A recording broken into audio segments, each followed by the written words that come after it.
अगर मिल जाए तो मुलाकात समझ लेते हैं। दादा भी अरे रोता तो है असला इस सभी के लिए, लेकिन उस लोग बरसात समझ लेते हैं। नहीं क्या कहता हमारा प्यार के बदला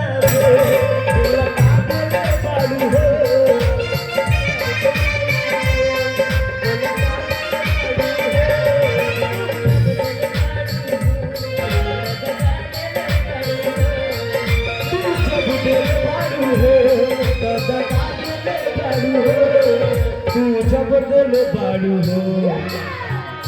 दिल बाड़ू हो तू जब दिल बाड़ू दिल बाड़ू हो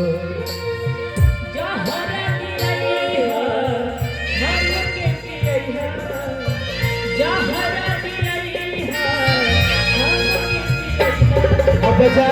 जा जा जा भूला गई है अब जा